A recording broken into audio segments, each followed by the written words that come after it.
검찰과 공조수사본부가 동시에 윤석열 대통령 소환에 나섰습니다. 윤 대통령은 변호인단을 꾸리고 본격적인 준비에 들어갔습니다. 헌법재판소가 오는 27일 윤석열 대통령 탄핵 심판 첫 준비기일을 엽니다. 현재는 윤 대통령 사건을 최우선 심리한다는 방침입니다. 한동훈 국민의힘 대표가 사퇴했습니다. 탄핵 찬성을 후회하지 않으며 포기하지 않겠다고 선언해 차기 대권 도전 가능성을 열어뒀습니다. 한덕수 대통령 권한대행이 야당 주도로 처리한 6개 쟁점법안 국무회의 상정을 보류했습니다. 이번 주 시한까지 숙고한다는 방침입니다. 여러분 안녕하십니까? YTN 뉴스나이트 시작합니다. 경찰과 고위공직자범죄수사처 공조수사본부가 윤석열 대통령을 향해서 오는 18일 공수처로 출석하라는 내용의 출석 요구서를 발송했습니다. 검찰 특별수사본부도 윤 대통령에게 두 번째 소환 통보를 했습니다. 양동훈 기자입니다. 회색 차량 한 대가 대통령실 앞에 도착하고 사람들이 줄지어 대통령실 민원실로 들어갑니다. 경찰과 고위공직자 범죄수사처 등이 꾸린 비상계엄 공조수사본부는 대통령실을 방문해 윤석열 대통령 출석 요구서 제출을 시도했습니다. 18일 10시 공수처로 출석하시라고 지금 출석 요구서에는 기재되어 있는 걸로 알고 있습니다. 하지만 대통령 비서실은 직무정지된 대통령의 출석 요구서를 전달하는 것이 비서실 업무인지 알 수 없다며 수령을 거부했고 한남동 대통령 관저도 마찬가지였습니다. 다만 공조부는 이미 등기 우편도 발송해 요구서 전달에는 문제가 없다고 설명했습니다. 이런 가운데 검찰 비상계엄 특별수사본부도 윤 대통령에 대한 2차 출석 요구서를 공문과 우편으로 보냈습니다. 검찰은 지난 11일에도 출석 요구서를 보냈지만 윤 대통령은 변호인단이 구성되지 않았다며 소환에 불응한 것으로 전해졌습니다. 공조본과 검찰 특수본이 경쟁적으로 출석을 요구하는 가운데 만약 윤 대통령이 소환을 계속 거부할 경우 대통령 체포나 구속 시도 전망까지 나오는 상황입니다. 여기에 경찰 특별수사단은 영장 신청 등 절차를 신속하게 진행하기 위해 윤 대통령과 김용현 전 국방부 장관 등의 사건 일부를 공수처로 이첩하는 등 윤 대통령을 향한 수사에 속도를 내고 있습니다. YTN 양동훈입니다. 이런 가운데 윤석열 대통령은 김홍일 전 방송통신위원장을 대표로 하는 변호인단을 구성해 소환조사 조율에 나섭니다. 다만 대통령이 출석에 응하기로 한 것은 아니기 때문에 검찰과 경찰, 공수처는 만약의 가능성에도 대비하고 있습니다. 보도에 김철희 기자입니다. 경찰과 공수처가 참여한 공조수사본부가 윤 대통령에게 소환을 알린 날, 검찰 특수본도 2차 소환을 통보했습니다. 양측이 경쟁적으로 대통령 소환 조사를 요청하자 대통령도 변호인단을 구성해 본격 대응에 나섰습니다. 다만 대통령이 통보받은 날짜에 출석할지는 여전히 미지수입니다. 대통령이 정당한 사유 없이 거듭 조사에 불응한다면 수사기관이 법원에서 체포영장을 발부받아 강제 신병 확보에 나설 수도 있습니다. 대통령 경호처도 법원이 발부한 정당한 체포영장 집행을 거부할 법적 근거는 없는 만큼 사상 초유의 현직 대통령 체포가 현실화할 가능성도 있는 겁니다. 의지는 있죠. 저희들 충분히 의지를 가지고 있습니다. 체포영장 실효성이 없다고 판단하면 조사 없이 곧바로 구속영장을 청구할 가능성도 남아 있습니다. 앞서 대통령은 검찰의 첫 소환 통보에 불응하면서 변호인단 구성이 완료되지 않았다는 이유를 내세웠습니다.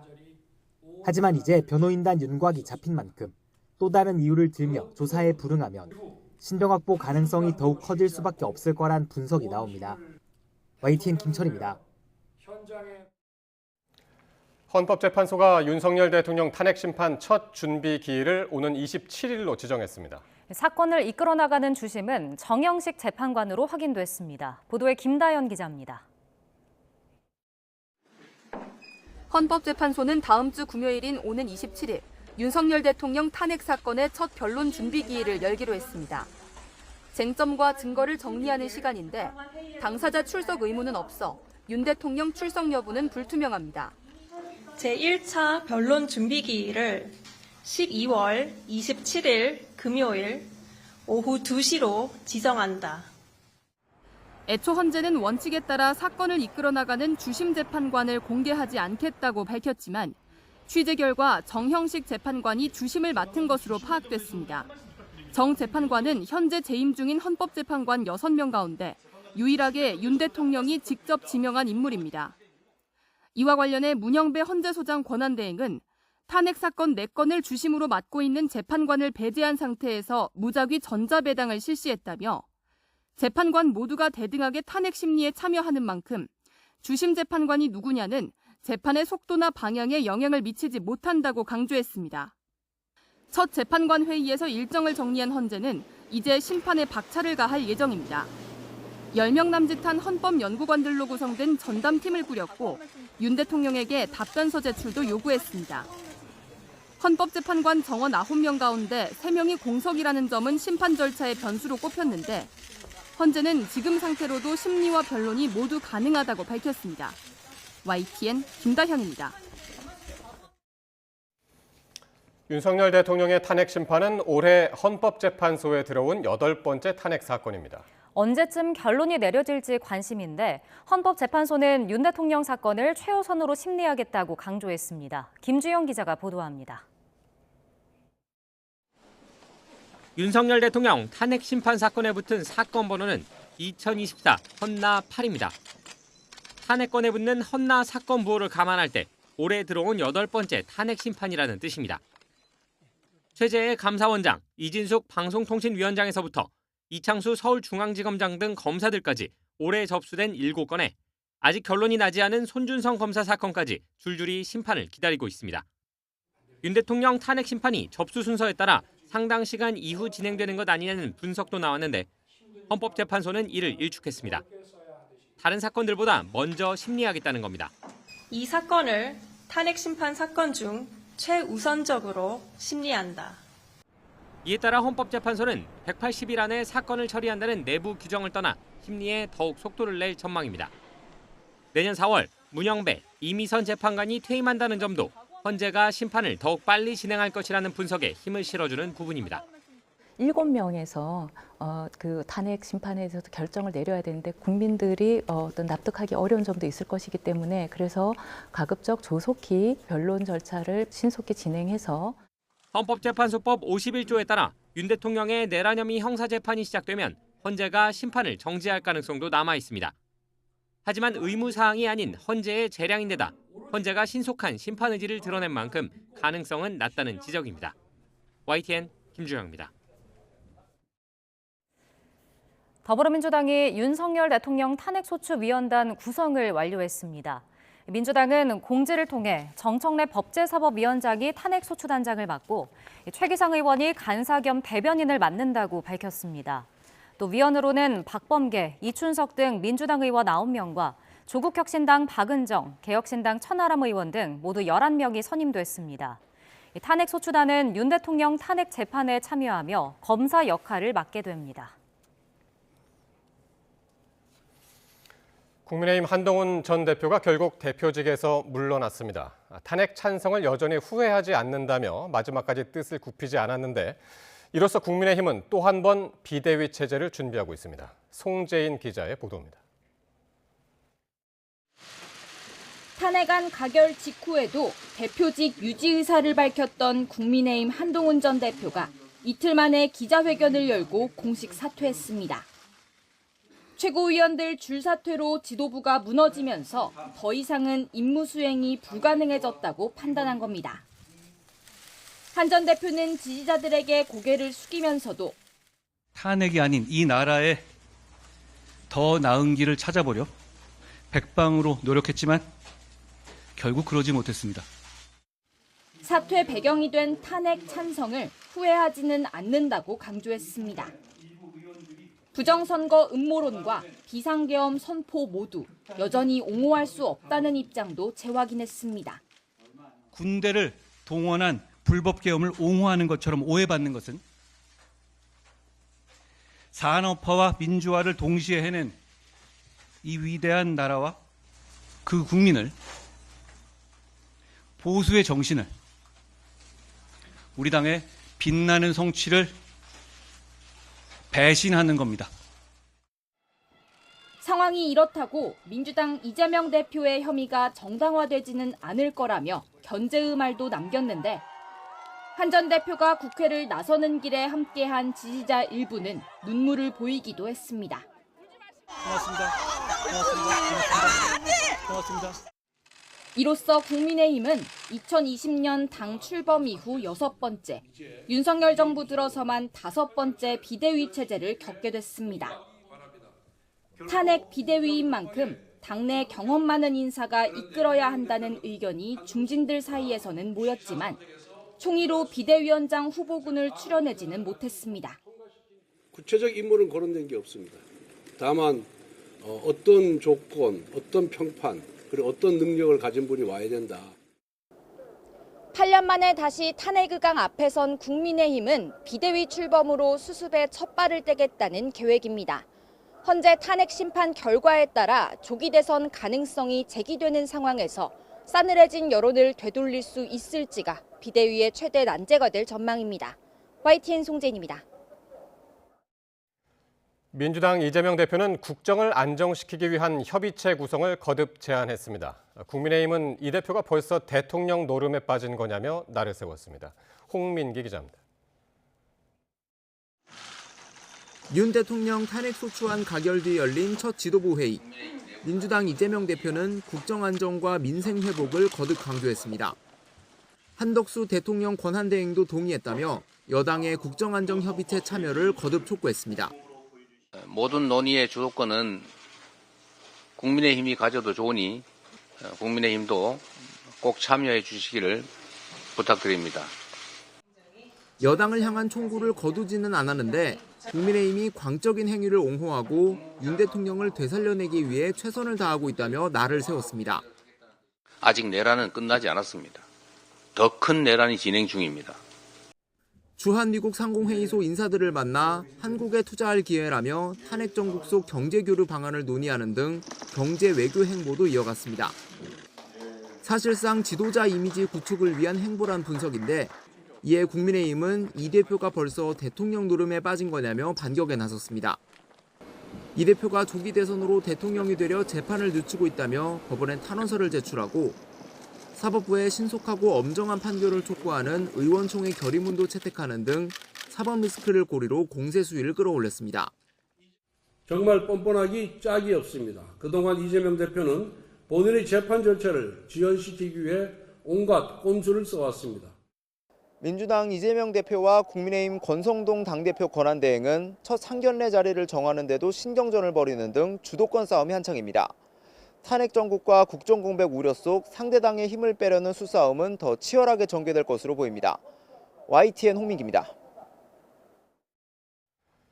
국민의힘 권성동 당대표 권한대행 겸 원내대표가 민주당 이재명 대표와 모레 만납니다. 권 대행은 의원총회 뒤 기자들과 만나 국회 관행에 따라 원내대표가 되자마자 민주당 원내대표에게 인사를 가겠다고 요청했지만 지금까지도 답이 없다며 자신을 대화 상대로 인정하지 않는다는 방증이라고 지적했습니다. 하지만 다행히 오후 당대표 권한대행이 된 뒤 이 대표에게 다시 연락해 답을 받았다고 전했습니다. 한덕수 대통령 권한대행이 6개 쟁점 법안에 대한 제2요구안 이른바 거부권을 내일 국무회의에 상정하지 않기로 했습니다.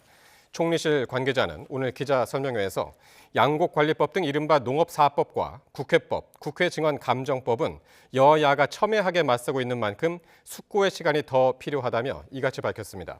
그러면서 한덕수 권한대행이 여야와 더 소통하고 관련자들 의견을 들은 뒤 최종 결정할 것으로 안다고 전했습니다. 비상계엄 사태에 깊숙이 관여했다는 의혹을 받는 곽종근 특전사령관과 이진우 수방사령관이 오늘 연이어 구속됐습니다. 김태원 기자가 보도합니다.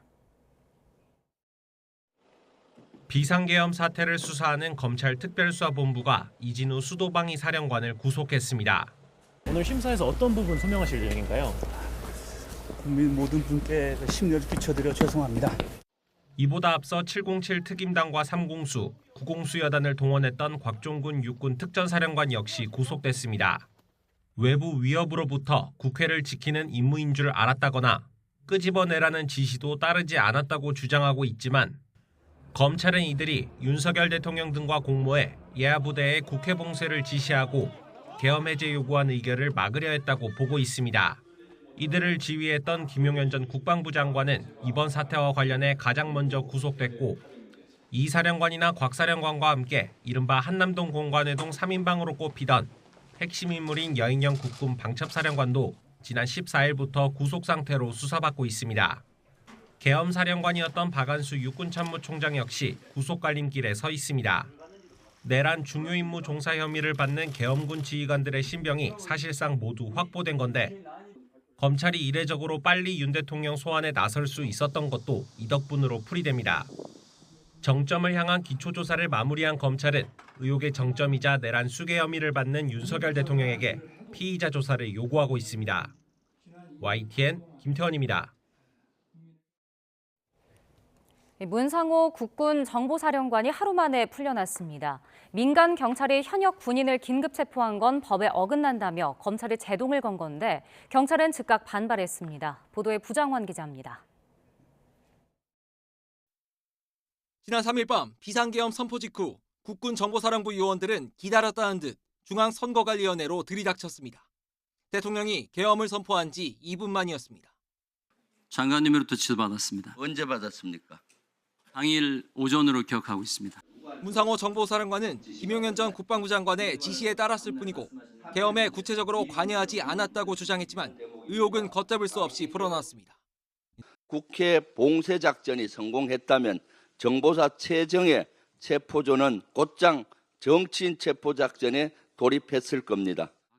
경찰 특별수사단은 정보사가 계엄 준비 단계부터 깊숙이 관여했을 가능성을 염두에 두고 문 사령관과 포고령 초안 작성에 관여한 의혹을 받는 노상원 전 정보사령관을 긴급 체포했습니다. 하지만 검찰은 민간 경찰이 현역 군인을 체포한 건 군사법원법의 재판권 규정에 위반된다며 문 사령관에 대한 긴급 체포를 승인하지 않았습니다. 다만 민간인 신분인 노 전 사령관에 대해서는 체포를 승인했습니다. 특수단은 검찰의 불승인에 유감이라며 즉각 반발했습니다. 경찰은 현역 군인에 대한 수사권을 가진 내란죄의 수사 주체라며 수사권과 재판권은 별개인데도 재판권의 이유로 검찰이 긴급 체포를 승인하지 않은 건 논리에 맞지 않는다고 주장했습니다. 특수단은 문 사령관을 석방한 뒤에도 추가 조사를 이어가며 의지를 드러냈지만 앞으로 비슷한 사유로 다른 현역 군인들에 대한 경찰 수사에 차질을 우려하는 목소리도 나옵니다. 특수단 관계자는 공조수사에 나선 고위공직자 범죄수사처를 통해 문 사령관에 대한 체포영장을 신청하는 방안 등을 검토하고 있다고 설명했습니다. YTN 부장원. 육군 대장 출신 더불어민주당 김병주 최고위원이 경찰에 긴급 체포된 노상원 전 국군정보사령관이 김용현 전 국방부 장관의 비선으로서 이번 내란 행위를 기획한 핵심 인물로 본다고 주장했습니다. 김 최고위원은 CBS 라디오 인터뷰에서 김 전 장관이 박근혜 정부 당시 777 사령관과 경호처 차장을 지낸 노 전 사령관에게 조언을 받고 이번 계엄 사태 때 HID나 정보사 여러 세력을 끌어들이는 가교 교실을 한 것 같다며 이같이 말했습니다. 이어 노 전 사령관과 김 전 장관이 합동참모본부 지휘 계통을 건너뛰고 예비역과 현역의 사조직을 만들어 특수 임무를 줬다는 제보들이 많았다며 수사가 필요하다고 강조했습니다. 경찰 비상계엄 특별수사단이 이상민 전 행정안전부 장관을 피의자 신분으로 소환했습니다. 보도에 유서연 기자입니다. 이상민 전 행정안전부 장관이 경찰 비상계엄 특별수사단에 피의자 신분으로 출석했습니다. 지난 9일 경찰이 공식 출석을 요구한 뒤 일주일 만입니다. 이 전 장관은 비상계엄 선포 전 국무회의에 참석하는 등 내란 혐의로 경찰에 고발됐습니다. 경찰은 이 전 장관을 상대로 국무회의 당시 상황과 경찰 인력 배치와 관련해 논의가 있었는지 등을 조사하는 것으로 보입니다. 특히 이 전 장관이 윤 대통령의 충암고 서울대 후배로 측근으로 분류되는 만큼 사전에 계엄 사실을 알았는지도 들여다보는 것으로 보입니다. 앞서 이 전 장관은 비상계엄 사태 이후 국회에 출석해 계엄을 옹호하는 듯한 발언으로 논란이 되기도 했습니다. 대통령은 헌법에 규정된 권한을 행사하신 거고 비상계엄이라는 것은 고도의 통치행위로 인식되고 있습니다. 따라서 그 측면에서 이해돼야 되고 또 계엄 직후인 지난 4일 박성재 법무부 장관, 이완규 법제처장, 김주현 민정수석 등과 대통령 안가에서 회동한 것으로 드러나 논란이 됐습니다.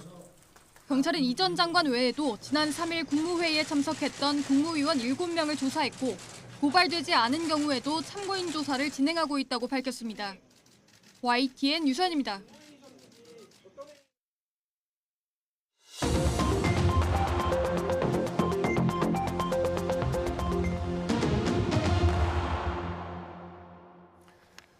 정치권 관심 뉴스 짚어보는 포커스 나이트 시간입니다. 오늘은 최수영 정치평론가 그리고 최진 대통령 리더십 연구원장과 함께하겠습니다. 두 분 안녕하십니까? 네, 안녕하십니까? 네. 자, 윤석열 대통령 탄핵안 가결 이후 헌법재판소가 본격적인 심리 절차에 돌입했습니다. 탄핵 심판 주심으로는 정형식 재판관이 지명이 된 것으로 확인이 됐고요. 그럼 관련 발언 직접 들어보시겠습니다. 제1차 변론 준비 기일을 12월 27일 금요일 오후 2시로 지정한다. 이 사건을 탄핵 심판 사건 중 최우선적으로 심리한다. 재판관님, 오늘 회의에서는 어떤 논의 오고 갔나요? 윤 대통령 수사나 재판이 심판에 영향을 미칠 수 있다고 생각하십니까? 네. 재판관님, 주심 배정되셨는데 한 말씀 부탁드립니다. 주심 비공개 원칙 제시된 이유가 뭘까요? 주심 비공개는 별도로 요청하신 사안일까요? 윤 대통령이 임명한 인사라서 형평성이 우려된다는 의견이 있는데 입장 있으십니까? 예, 주심 재판관 과연 누가 될까? 이것도 관심이었는데요. 공식적으로 발표는 안 했습니다만 정형식 재판관이 지명이 된 것으로 지금 확인이 됐고, 그런데 이제 현재 6명의 헌법재판관 중에 유일하게 윤 대통령이 지명했던 네. 재판관이더군요. 네, 그렇습니다. 그런데 윤 대통령이 지명을 했는데 사실 네. 이렇게 주심 재판관을 선출하는 그 과정은 이게 무작위 배당으로 해가지고 추천 방식으로 하기 때문에 우리가 흔히 얘기하는 추천 이렇게 뺑뺑이 돌린 거예요. 근데 예. 거기서 된 거고 제가 설명을 좀 보니까 이게 이제 지금 6명 재판관 중에 한 분은 지금 4개의 주심 재판관을 맡고 있다 그래요. 그래서 아하. 그분은 빼고 5명 중에서 이제 무작위로 돌리다 보니까 이제 문형배 지금 권한대행도 빼고 그러니까 4명 중에 그러니까 확률이 25%였으니까 예. 사실 그거 가지고 많다고 할 수는 없는 건데 근데 어쨌든 윤 대통령이 지명한 분이긴 한데 지명이 이제 대통령 몫이긴 한데 네. 중요한 건 이제 이분이 그렇다고 해서 과연 그럼 영향을 끼칠 것인가? 그럴 네. 수는 없는 게요. 이분은 이제 변론 기일 이런 거는 재판장이 다 정하고 그다음에 재판관 전원의 평의에 의해서 따라 진행되고 나중에 이분은 회의를 좀 진행하는 것과 그다음에 나중에 판결문 초안 작성하는 이제 그 정도 역할을 하는 거지 예. 본인의 어떤 의사로 주체적으로 이걸 이끌어가거나 하는 수는 없는 거예요. 그렇기 때문에 예. 저는 오히려 이제 이걸 시인도 부인도 하지 않는 거는 원래 헌재에서는 주심 재판관을 공개하지 않는 게 원칙입니다. 예. 그런데 이걸 또 공개하지 않으면은 이미 이렇게 취재가 된 상황에서 공개하지 않으면 또 무슨 이유가 있나 이렇게 또 오해를 하기 때문에 아마 네. 이렇게 반공개식으로 이렇게 한 것 같아요. 그런 측면에서 저는 이제 이제 헌재가 굉장히 속도를 좀 빨리 내고 있다. 그러니까 예. 지금 보면은 내년에 4월 18일에 두 분이 퇴임하는 날이기 때문에 헌재가 지난 박근혜 전 대통령이나 노무현 전 대통령 때보다도 상당한 속도와 좀 약간 의무감을 갖고 진행하는 그런 지금 일환으로 봐야지 이게 특별한 그건 없고 그냥 추첨에 의한 무작위 배당이니까 예. 별 의미를 부여할 건 없을 것 같습니다. 그렇군요. 네. 그래도 재판도 사람이 하기 때문에 그건 알 수가 없죠. 네. 왜냐하면 이제 윤석열 대통령하고 재판관이 아마 서울법대 거의 동기 같아요. 서울법대 같이 몇 년인지는 모르겠지만 예. 이제 군대를 갔다 오지 않았다면 아마 몇 년은 좀 같이 다녔기 때문에 상당히 가까운 사이인 거로 이제 알려져 있습니다만은. 예. 다만 다행스러운 거는 정영희 재판이 그 동안에 이제 이재용 전 삼성 회장 삼성 회장이나 한명숙 전 총리 재판 과정에서 비교적 상당히 좀 합리적이고 지그적 온건한 그런 원칙주의자라고 긍정적인 평가가 많더라고요. 아, 그렇군요. 예, 그래서 예. 그런 부분이 좀 이제 다행스럽게 생각을 합니다. 그리고 요즘 헌법재판소 앞에서 거의 매일 하죠 아마 촛불 시위대들이 거의 네, 매일 그렇죠. 재판하고 있기 때문에 혹시라도 정영식 재판관이 이렇게 편파성을 보일 경우는 예. 또 오히려 역풍이 크기 때문에 아마 상당히 나름대로 상당히 좀 중립적이고 공정한 재판을 예. 하지 않을까 그러니까 기대를 문형배 해봅니다. 헌재 소장 권한대행도 지금 말씀하신 것처럼 두 분 말씀하신 것처럼 주심이 누구냐는 재판의 속도라든가 방향에 영향을 미치지 못한다. 이렇게 얘기는 했습니다만 앞서서 헌재가 발표를 할 때는 이게 발표를 안 했단 말이에요. 그렇죠. 그런데 2016년, 17년 그때 박근혜 전 대통령 사례를 보면 그때는 사안의 중대성을 고려해서 발표를 했었는데 이번에는 왜 안 했냐?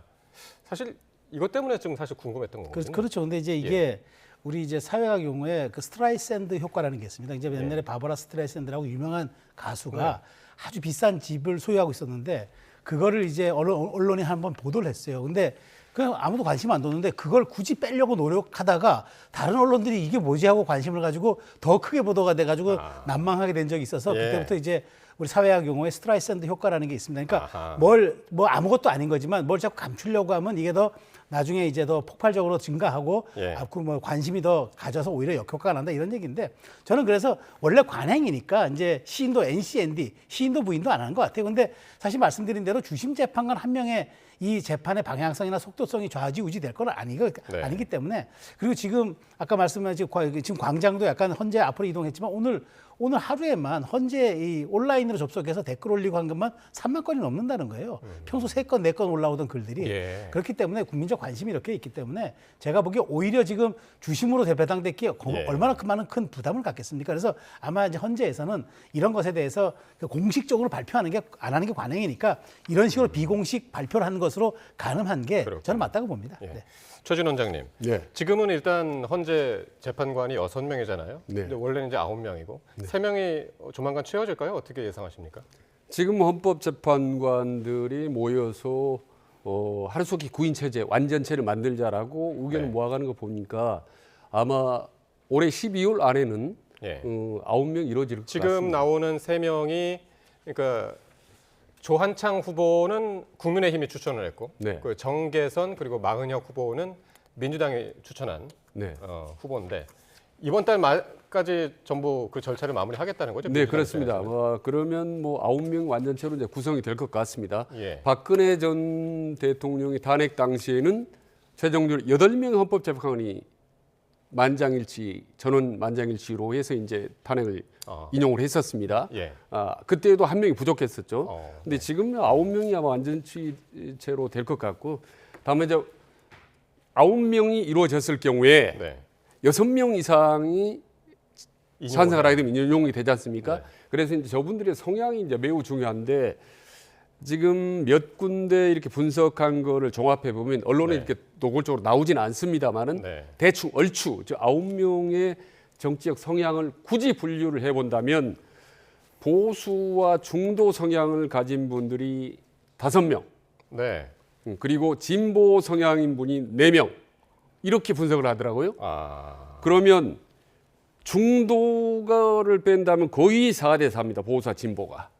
그렇기 때문에 정치 성향상을 굳이 우리 잣대를 댄다면 아주 팽팽한 거죠. 보수와 진보와 중도가 거의 4대 1대 4로 아주 팽팽하기 때문에 헌법재판의 개인적인 어떤 사적인 의지, 편향성이 개입할 여지는 상대적으로 적다라고 이제 말씀드리고 싶습니다. 그렇군요.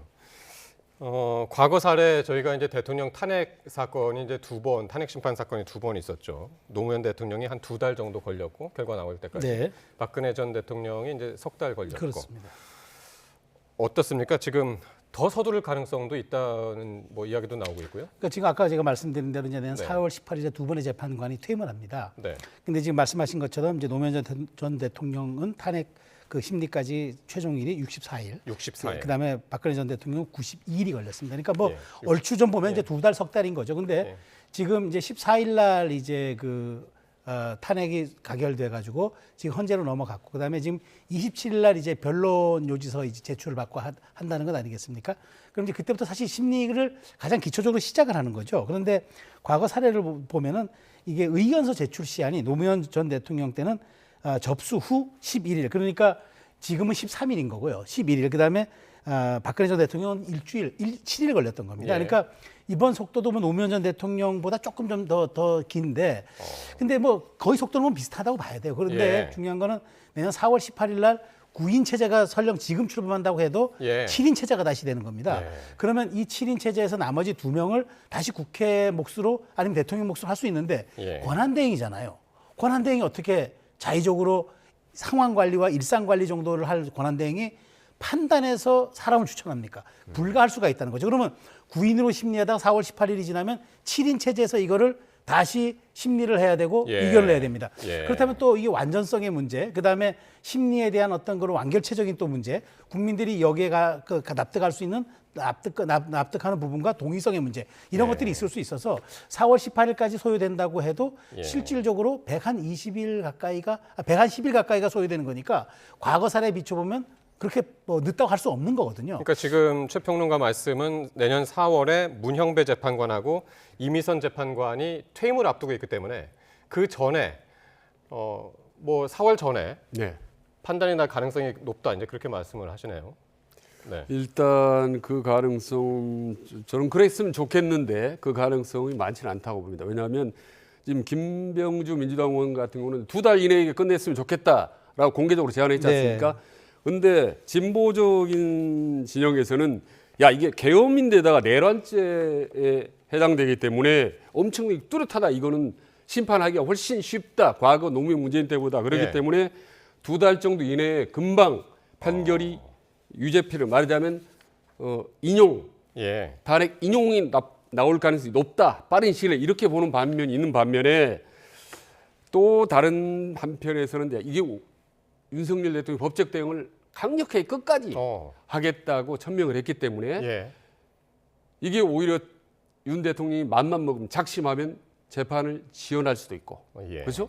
예, 그리고 다양한 방법으로 대응을 하고 맞설 경우에 의외로 과거보다 더 걸릴 수 있다. 그래서 만약 최대 3개월 정도 걸릴 경우에는 바로 인용이 되더라도 2달 후에 대선하면 5월 그러면 장미 대선 5월쯤 치러지는가 빨라도 아마 4, 5월이 치러지지 않을까라고. 굉장히 이제 강력하게 대응하겠다는 그 의지를 내비쳤고 또 지금 윤 대통령의 변호인단이 지금 윤곽이 조만간 이제 나올 텐데 일단은 김홍일 전 방통위원장이 대표로 변호인단을 이끌 것으로 지금 전해지고 있지 않습니까? 그렇습니다. 그러니까 뭐 윤 대통령의 법조계 직속 상사였고 모시기도 했었고 물론 방통위원장을 역임하셨지만 실제 보면은 이제 그 검찰에서 오랜 이제 잔뼈가 굵은 신분이죠.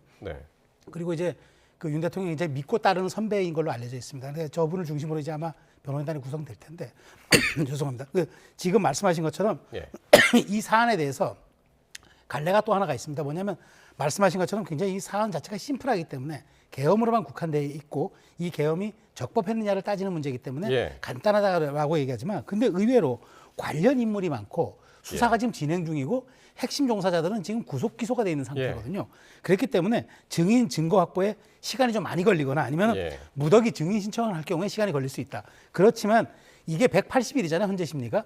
내년 6월 12일이 데드라인입니다. 그렇기 때문에 실질적으로 그 날짜를 다 지킨다고 보기는 좀 어려워서 아까 말씀드린 대로 그게 대통령이 지명할 수 있는 퇴임 두 사람을 직무대행 할 수 없는 상황이라 그러면 4월 정도면 100일 심리이기 때문에 뭐 저희가 뭐 그렇다고 날짜를 특정하거나 규정해서 하는 건 아니지만 그렇게 봤을 때 민주당이 지금 요구하는 것처럼 2달 내에 끝내야 한다. 마치 어떤 결론에 도달해서 미리 어떤 판결을 내놓고 이렇게 몰아붙이는 듯한 언의 그 모습은 저는 이제 나중에 사후적인 어떤 동의라든가 사후적 정당성을 위해서라도 그렇게 정치권이 너무 과도하게 헌법재판소를 압박하는 건 좀 자제했으면 좋겠다는 생각입니다. 근데 지금 이제 헌재 심판하고 일반 내란죄 수사가 지금 동시에 진행이 되고 있기 때문에 근데 지금 내란죄 수사를 진행하고 있음에도 검찰이 소환 조사를 시도를 했는데 지금 1차 출석을 안 했단 말이죠. 그 2차 소환을 다시 통보를 했고 공수처하고 경찰도 같이 지금 출석 요구서를 보낸 상황인데 지금 이 처음 출발부터 검찰이나 경찰 수사 초반부터도 지금 약간 지연되는 그런 느낌이거든요. 탄핵 심판은 어떻게 과연 그럼 진행이 될까? 그래서 제가 말씀드리는 거죠. 지금 검찰의 소환 조사도부터 이렇게 처음 거부하고 있는데 헌재 심리에서는 더 그렇지 않겠습니까? 그리고 이미 김홍일 전 방통위원장 중심으로 해서 아마도 메모드급 변호인단이 아마 구성될 것 같습니다. 그리고 다방면의 전방위로 아마 법적 투쟁을 강력하게 전개할 가능성이 높기 때문에 저는 자꾸 시간이 지연되지 않을까. 과거 노무현 대통령이나 박근혜 전 대통령 같은 경우는 헌재에서 적극적으로 대응을 하지는 않았습니다. 사실은 상당히 소극적인 대응을 하고 거의 이 방관하다시피 했기 때문에 2달, 3달이 걸렸는데 이미 윤석열 대통령 공개적으로 천명을 했습니다. 그래서 반국가 단체나 이런 부분에 대해서 국민들에게 알리겠다, 끝까지 당당하게 싸우겠다 천명을 했기 때문에 이게 자칫하면 자꾸 지연될 가능성이 높다라고 예. 저는 이제 우려를 하는 거고, 예. 다만 이제 유불리를 떠나서 일단은 국정 공백이 너무 이게 크기 때문에, 엄중하기 때문에 가능한 헌재도 빨리 그런 부분에 대한 부담을 좀 느낄 겁니다. 네. 워낙 계엄이라는 큰 사안이고 내란죄가 큰 사안이라 할지라도 국정 공백으로 해서 국가나 우리 국민들이 입는 피해가 크기 때문에 이 부분에 대한 부담을 가질 거고, 실제로 그 부분에 대해서 좀 헌재가 그 부분에 포커스를 두고 좀 더 속도를 냈으면 좋겠다라는 게 저 개인적인 생각입니다. 예, 알겠습니다. 자, 그러면 국민의힘으로 이야기를 한번 돌려보겠습니다. 탄핵 가결 이후에 국민의힘에는 지금 후폭풍이 아주 거세게 불고 있습니다. 한동훈 대표가 대표직에서 이제 사퇴를 했는데, 그럼 먼저 한 전 대표의 목소리 직접 한번 들어보시겠습니다. 국민의힘 당 대표직을 내려놓습니다. 비상계엄 사태로 고통받으시는 모든 국민들께 진심으로 죄송합니다. 탄핵이 아닌 이 나라에 더 나은 길을 찾아보려 백방으로 노력했지만 결국 그러지 못했습니다. 모두가 제가 부족한 탓입니다. 미안합니다. 참 고통스럽지만 여전히 후회하지 않습니다. 저는 어떤 일이 있어도 대한민국과 주권자 국민을 배신하지 않기로 약속했기 때문입니다. 하지만 계엄이 잘못이라고 해서 민주당과 이재명 대표의 폭주와 범죄 혐의가 정당화되는 것은 절대 아닙니다. 이재명 대표 재판의 타이머는 멈추지 않고 가고 있습니다. 얼마 안 남았습니다.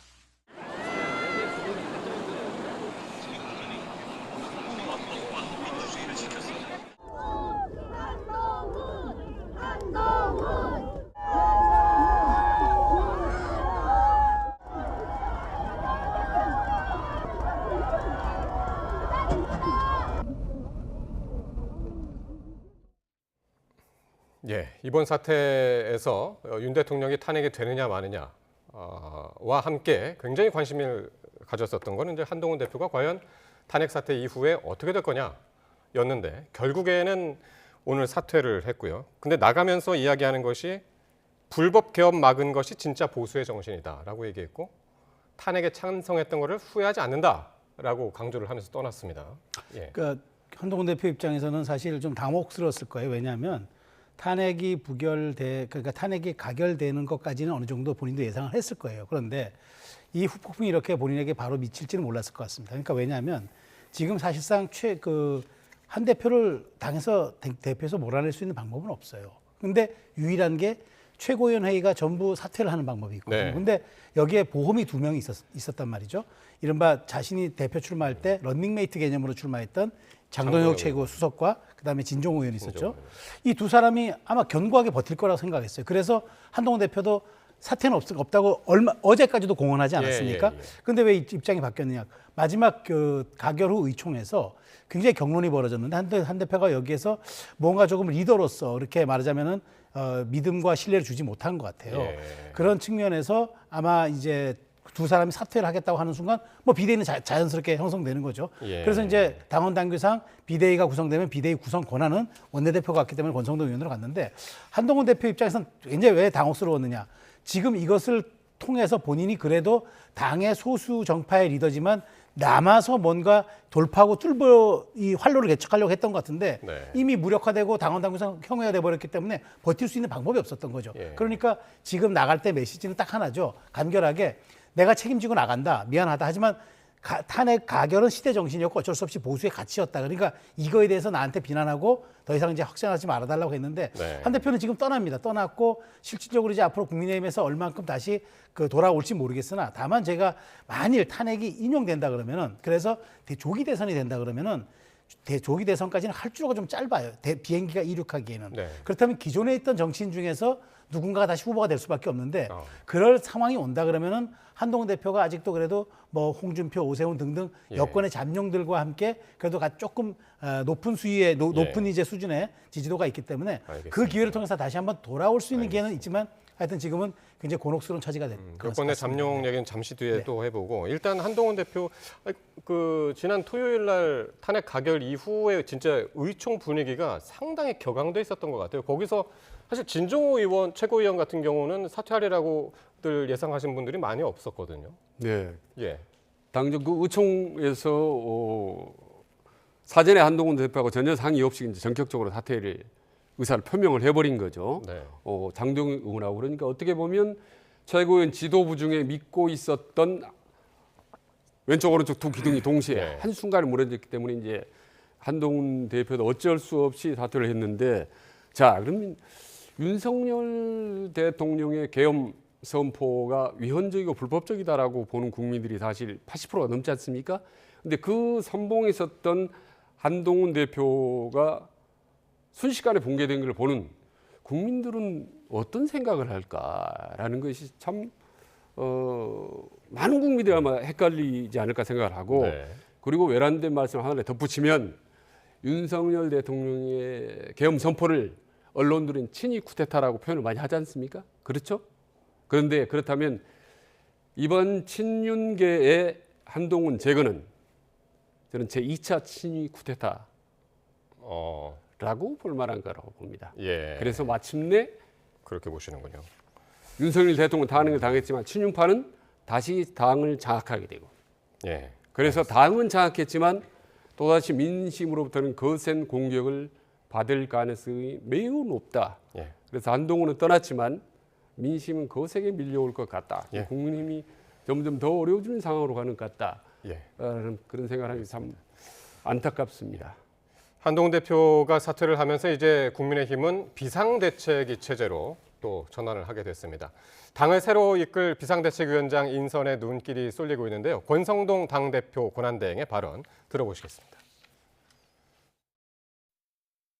탄핵 표결 직후에는 감정이 격앙되다 보니까 조금 거친 언사가 오고 간 것은 사실입니다만은 오늘 의원총회에서는 서로가 서로에 대한 비난이라든가 비방은 전혀 없었고 우리 당의 얼굴로서 적합한 분이냐 그리고 위기상을 어떻게 수습할 능력이 있으시냐 그리고 새로운 비전을 제시할 능력이 있으시냐 그리고 민주당과의 관계에 있어서 그런 날카로운 공격력을 갖고 있느냐. 원내에서 좀 하자는 의견도 있고 그런 게 좀 강한 느낌이 들고 다양한 의견들이 지금 막 보물짓듯 터져서 막 나오고 있어요. 권영세 의원이나 나경원 의원, 원희룡 전 장관 얘기도 나오는데. 예, 원내로 하면은 뭐 그런 분들도 가능성이 있는 분들이겠죠. 예, 이번이 국민의힘 출범 이래 6번째 비대위가요. 그리고 윤석열 정부 들어서 5번째 비대위가 이제 되는 셈인데 어떨까요? 비대위 성격도 상당히 중요한데 그동안 비대위 체제가 들어설 때마다 이게 관리형이냐 혁신형이냐 이런 이야기들이 많았는데 이번에는 성격이 어떨지 모르겠네요. 그러니까 원래 정치 혁신 3종 세트가 있습니다. 여의도 정가에. 첫 번째가 비대위 설치고 두 번째가 뼈를 깎는 각오, 세 번째가 다시 한 번만 더 기회를. 이게 이제 정치 혁신의 3종 세트입니다. 여야 불문하고. 근데 비대위 설치가 1번 항목에 있어요.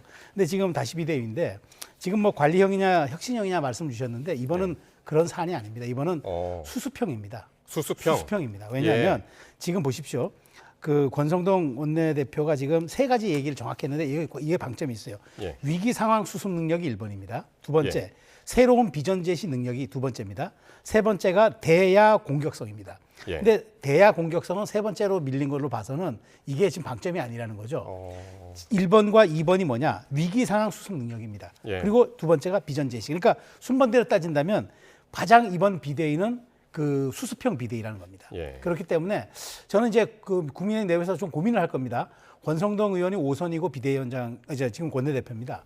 그러면 지금 중진들로 여기 또 비대위원장 할 경우에는 옥상옥이라는 얘기도 나올 수 있고 권성동 원내대표와 지금 리더십이 겹칠 수가 있어요. 그렇기 때문에 아마 장고에 들어간 것 같고 월요일 날 의총에서 새로 결정할 것 같은데 저는 제가 보기에 수요일 의총에서요. 그래서 이제 저는 제가 보기에 어쨌든 지금 안에서 이걸 꺼내놓기가 좀 애매할 수 있다. 그래서 바깥에서 모셔올 가능성이 조금 더 가능성을 친다면은 외부 인사의 외부 가능성이 인사를 크다. 조금 더 놓아서 일단 수습을 한 다음에 일단 지금 당이 지금 4분 오열되기 전에 수습해 놓고 그 다음에 당의 방향성 제시와 당의 체질 개선, 그 다음에 정체성 이거는 조금 나중에 해도 되는 거거든요. 일단 질서 있는 수습이 가장 중요하고 위기 상황에 대한 일단 안정이 중요하기 때문에 저는 물론 안에서 뭐 5선 의원들 급들이 해도 되지만 권성동 원내대표와 겹쳤기 때문에 그래서 전 만일 밖에서 적임자를 못 찾으면은 권성동 원내대표가 겸임할 가능성도 있다고 봅니다. 외부에서 올 가능성이 크다. 어떻게 보십니까, 원장님? 일단 뭐 당 지도부 자주 바뀐다는 말씀하는 건데 제가 한번 이 조사를 해보니까 말이죠. 그러니까 윤석열 정부 출범 이후에 당 지도부가 전부 11번 바뀌었습니다. 그러니까 대표가 3명 바뀌고 그다음에 대표 권한대행이 4명, 그러니까 비대위원장이 대표가 4명. 지금 그 표를 보시면은 이준석 대표가 이미 이제 하고 있었죠. 네. 이준석 대표 그다음에 김기현 대표, 한동훈 아닙니다. 대표. 그 전에도 빠졌습니다. 권성동 권한대행이 잠깐 있었습니다. 그러니까 대표만 따지자면 이렇게 이제 대표만 보면 3명인데 세 명이고. 그 틈틈이 이제 권성동 권한대행도 했고 주호영 비대위원장도 17일 동안 했습니다. 그리고 다시 또 권성동 비대위원장 권한대행도 하고 전진석 비대위원장, 그다음에 김기현 대표도 됐었지 않습니까? 윤심 그때 작동 논란이 있었지만 그다음에 윤재옥 대행이 있었습니다. 대표 권한대행. 그다음에 한동훈 비대위원장하고 황우여 그다음에 비대위원장이 있었지 않습니까? 그리고 한동훈 대표 오고 다시 이제 비대위원장 체제로 가는데 그러니까 비대위 체제로만 따지면 윤석열 정부 출범 이후에 5번째 바뀐 거고 그리고 뭐 직무대행이나 뭐 대표 다 따지면 한 11번째 지금 된다는 말씀이시죠. 이 수음이 지금 가쁜데 근데 재밌는 건요.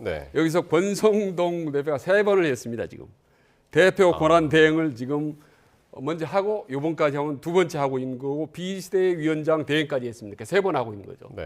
하나 더 재밌는 거는 아시다시피 지난번 박근혜 전 대통령 탄핵 때 선봉에 섰던 사람이 김무성, 유승민 그리고 권성동 법사위원장이었습니다.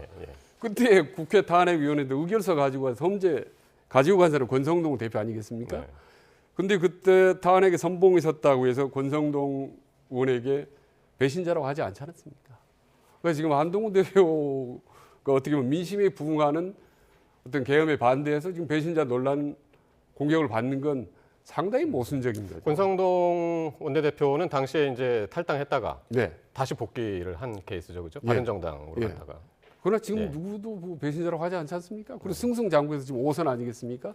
그래서 배신자 개념은 대한민국에서 다시 한번 좀 재정립할 필요가 있다고 봅니다. 일단 그래도 지금 아까 최 평론가께서는 이제 외부 인사가 들어올 가능성을 높게 보셨는데 지금 내부에서 오늘 이총 분위기에서는 내부 인사들이 많이 거론이 됐었나 봐요. 찾았죠. 찾았는데 고사하지 않았을까 저는 싶어요. 왜냐하면 지금 이 상황에서 만난다는 게 쉬운 상황이 또 아닌데다가 제가 말씀드린 대로 권성동 원내대표가 지금 어쨌든 리더십을 지금 약간 갖고 있는 상황에서 포지션이 겹칠 수 있기 때문에 그 부분에 대한 부담도 있는 것 같아요. 그래서 저는 외부 인사가 온다 해도 길지 않을 겁니다. 짧게 가가지고 왜냐하면 지금 결국 할 수 있는 거는 헌재 심리까지 전까지가 될 겁니다. 그리고 빨리 전열을 정비해야 될 겁니다. 왜냐하면 조기 대선 가능성에도 대비를 해야 되기 때문에 그런 측면에서 저는 어쨌든 밖에서 찾지만 그래서 굳이 적임자를 못 찾는다 그러면은 권 원내대표 한 2-3달 하시오라고 정권을 위임할 수도 있다고 봐요. 아니 혹시 또 용병 찾으려고 하는 거 아닙니까 밖에서? 이번엔 용병은 아마 찾기 어려울 겁니다. 왜냐하면 조금 전에 외부 인사라고 했잖아요. 외부 인사는 용병이에요. 아니 그러니까 제가 말씀드린 수습형. 그러니까 대선 후보라든가 지도자를 영입하는 것과 여기 질서를 좀 찾아달라고 원로를 약간 투입하는 것은 결이 다른 거죠. 일단 한시적으로 위임하는 거니까요. 그런데 사실은 지금 필요한 거는 사실 혁신형 비대위원장입니다. 완전히 확 바꿔야 되는 당을. 그래서 국민들에게 정말 죄송합니다. 우리 정말 황골 탈퇴하겠습니다. 이 모습을 보여줘야 되는 건데 지금 흘러가는 모습으로 보면 좀 관리형 비대위원장으로 할 것 같아요. 그것도 권성동 지금 권한대행이 마음대로 좌지우지 할 수 있는 비대위원장. 어쨌든 그렇죠? 차기 비대위원장이 누가 되든 간에 가장 큰 임무는 조기 대선이 치러질 가능성이 지금 있는 상황이라서 이걸 어쨌든 관리하고 추진을 해야 될 텐데. 그렇죠. 한동훈 전 대표가 다시 돌아와서 입지를 다시 한번 세울 가능성도 있을까요? 어떻게 보시나요? 딜레마가 있는 겁니다. 지금 국민의힘 입장에서는 지금 어쨌든 탄핵을 대통령을 시키는데 어쨌든 가결이 됐기 때문에 네. 일부 책임이 있어요. 그런데 이렇게 됐지만 그래도 민심은 굉장히 이번에 대통령이 위법한 계엄을 했다는 게 상당수잖아요. 물론 계엄에 대해서는 국민의힘도 선을 긋고 있지만 그럼에도 불구하고 지금 정당 지지도는 앞으로도 계속 답보 상태에 있을 겁니다. 그런데 조기 대선이 가셔야 된다 그러면 중도 확장성이 있는 인물이 와야 되잖아요. 이 딜레마에 빠진 겁니다. 근데 이제 제가 말씀드렸듯이 이제 거론되는 인물 중에 중도 확장성이 있는 인물을 찾아야 되고 결국에는 아무리 보수의 지지층이 직결도가 높아도 결국 중도 확장을 해야 된다면은 후보를 거기서 찾아와야 되는데 그렇다면 한동훈 전 대표도 이제 배제할 수 없는 상황이 됐기 때문에 이 부분에 대해서 그 브릿지를 얼만큼 잘 좀 위기 상황 수습과 관리형 체제와 그다음에 비전 제시를 좀 할 수 있는 비대위원장을 찾는 게 그래서 어려운 겁니다. 저는 그런 향방이 이제 앞으로 한 달 이내 여론조사 결과가 결국은 이제 말해준다고 봅니다. 일단 지금 친윤계가 상당히 믿고 맘 놓고 한동훈 대표를 밀어붙일 수 있는 거는 계엄을 했음에도 불구하고 지금 국민의힘 정당 지지율이 20% 중반대가 나오거든요. 그러니까 믿을만하다, 얼마든지 밀어붙여도 되겠다 이런 생각을 갖고 있는 것 같은데 앞으로 한 3번 정도 차기 대권 주자 여론조사를 했는데 여전히 한동훈 대표가 2위가 나온다. 그리고 3위는 3, 4위라는 게 전혀 국민의힘에서는 따라 붙을 수 없는 큰 격차로 군소에 머물고 있다. 말하자면 한동훈이 여전히 높은 지지율로 2위 차기 대권자를 달릴 경우는 국민의힘은 상당히 고민하지 않겠습니까? 그래서 용병을 다시 초청하든지 뭐 어떻게 해야 되나 아주 심각한 고민에 빠질 여론조사를 거라고 앞으로 봅니다. 이제 지켜봐야 한 된다는 3번 정도 말씀이신데요. 여론조사 결과를 지켜보면 이미 당심이 많이 움직일 거라고 봅니다. 알겠습니다. 그러면 지금 이제 국민의힘의 차기 대권 주자 이야기를 계속 하고 있었는데 한번 이 녹취를 한번 듣고 계속 말씀을 나눌 텐데요. 지금 국민의힘 현 상황을 근거로 해서 일각에서는 지난 박근혜 전 대통령 탄핵 직후처럼 분당 상황까지 거론이 되고 있는데 유승민 전 의원이 이렇게 이야기를 했습니다. 한번 들어보시겠습니다. 한동훈 대표 바로 그 말에 대해서 그걸 가지고 무슨 배신자는 누가 누구를 배신했다는 겁니까? 아니 우리가 무슨 조폭입니까? 그걸 어떻게 감쌉니까? 근데 그걸 갖고 배신이라고 하는 프레임에 덮어 씌우는 거는 이거는 진짜 8년 전에도 그렇고 지금도 그렇고 잘못된 거죠. 분당 가능성 있다고 보세요? 없다고 봅니다. 지난번에는 분당 됐지 않습니까? 그때도 33명 국회의원이 개혁보수를 하겠다고 바른정당을 만들었죠. 여전히 그 뜻은 옳았다고 생각을 합니다. 근데 여러 가지 현실적인 장벽에 부딪혔죠. 유승민 전 의원, 한동훈 대표를 배신자라고 비판하는 당 안팎의 여론을 정면으로 반박을 했고요. 또 오세훈 서울시장도 여기에 가세하면서 분당 가능성에는 상당히 이제 큰 그 선긋기를 했는데 어떤 배경으로 이런 이야기들을 할까요? 지금 이렇게 분당 전혀 없다가 이른바 싱크로율 100%가 다 나오잖아요. 이 얘기는 간단합니다. 권성동 원내대표도 그 얘기를 했어요. 지난번 그 탄핵 표결 직전에도 설령 어떻게 나와도 우리 당은 분당 안 될 것이다라고 얘기해 분열 안 될 것이다 얘기한 게 지난 탄핵 박근혜 대통령 전 탄핵에서 배웠던 게 분열하면 죽는다였습니다. 그러니까 왜냐하면 잠시 동안 분열할 수 있습니다. 지금도 국민의힘 내부에서도 이른바 친한파와 친윤파가 있고 그다음에 가결파와 부결파가 있잖아요. 이게 분명히 갈라집니다. 85대 뭐 한 23 나올 수 있습니다. 그런데 중요한 건 지금 상황에서는 서로의 의견이 갈릴 수 있지만 나중에 차기 대선으로 진화하잖아요. 그러면 딱 그때는 진영 대결입니다. 중간지대가 없어요. 진보 대 보수로 딱 나눠져서 49대 51의 싸움이 되는 겁니다. 그렇다면 분당이라는 거는 치명적이죠. 그래서 어떻게 됐습니까? 문재인 전 대통령의 그 당시 선거에 헌납하듯이 이쪽은 분열되고 저쪽은 거의 단일대우로 가지 않았습니까? 그런 측면이 있기 때문에 그런 학습 효과가 있어서 절대 안 할 겁니다. 다만 중요한 건 이걸 어떻게 빠르게 극복해내느냐. 분당은 없는데 분열성을 어떻게 극복해낼 것이냐. 이게 지금 과제가 된 거죠. 그러니까 유승민 전 대표 지금 발언 들으셨고 오세훈 시장도 분당 가능성에 대해서 확실하게 또 얘기를 했고 그런 가능성 없다. 홍준표 대구시장도 이번 탄핵과 관련해서 뭐 지역구 의원들은 2년, 비례대표 의원은 3년 이렇게 뭐 당원권 정지해야 된다. 이게 상당히 이제 구체적으로까지 이제 발언 수위를 높이고 있단 말이에요. 이분들 세 분들의 공통점이야말로 뭐 여당 내의 그 자기 대권 잠룡들 아니겠습니까? 그러니까 홍준표 대구시장의 말대로 당원권을 정지한다. 이번에 탄핵에 찬성했던 사람. 그러면 대권 주자 중에 4명이 해당됩니다. 딱 걸립니다. 조금 전에 얘기했던 한동훈, 그다음에 안철수, 오세훈, 유승민. 네 명이 홍준표 대원의 당원권 정지하면 거의 국민의힘 내 당 차기 주자는 뭐 홍준표 시장하고 또 누가 있는지 잘 떠오르지 않네요.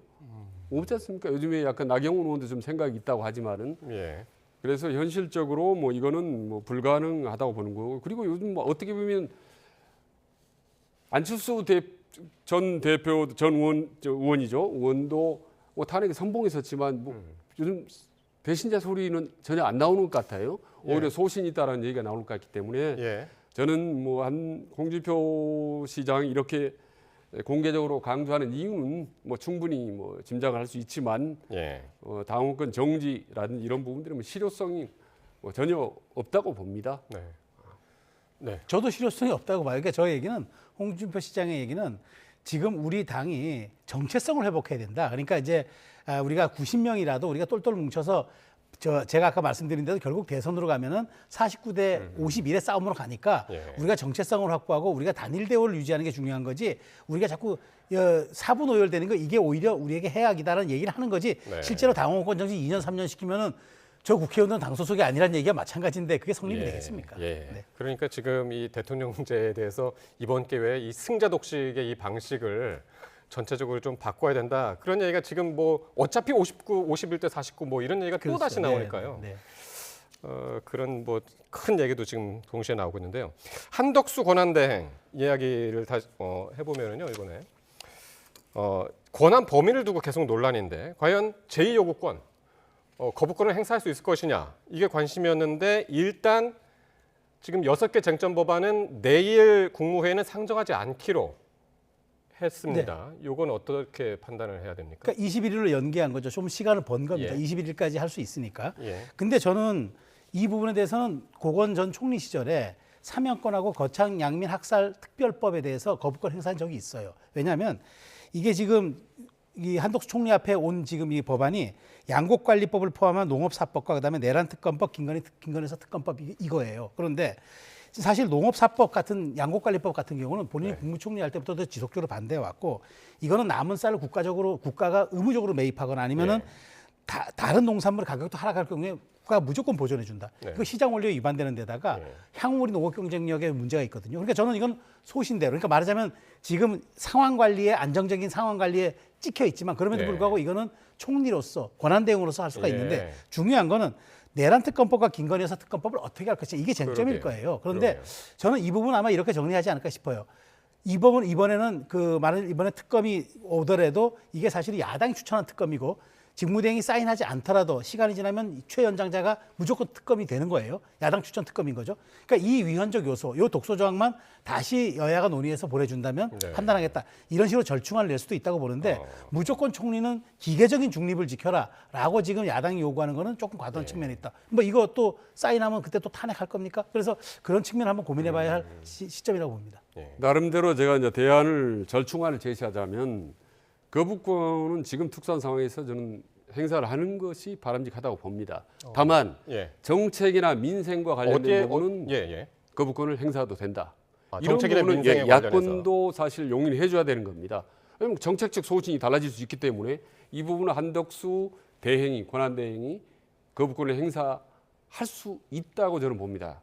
그렇게 또 야당도 그런 부분에 대해서는 넓게 봐야 되는 거고, 다만 김건희 특별법이라는 게 정치적인 법안에 대한 거부권을 과거 윤석열 대처처럼 똑같이 행사하는 것은 저는 상당히 조심스럽고, 이 부분은 사실 한덕수 권한대행이 거부권을 행사하고 싶어도 못할 겁니다. 아마도 친윤이 강력하게 그 부분에도 저지를 할 테니까 이 부분이 이제 하나의 중요한 관건이죠. 그래서 이 부분은 한덕수 권한대행이 아니라 친윤하고 민주당 쪽하고 그 부분은 서로 딜하고 협상을 해서 풀어나가야 되는 문제지. 정치적으로 해결을 해야 된다. 권한대행 어떤 거부권 이 차원에서 벗어는 안 된다고 봅니다. 해답이 안 나온다고 봅니다.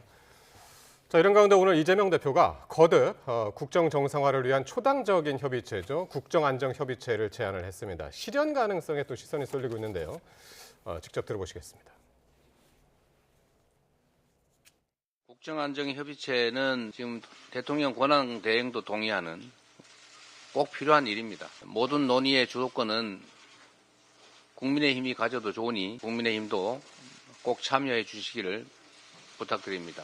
이름, 형식, 내용 어떤 것이어도 상관없습니다. 그리고 혹시라도 국정 전반에 대한 이런 협의체 구성이 부담스러우면 경제 분야에 한정해서 경제와 민생 분야에 한정해서라도 협의체 구성을 요청드립니다.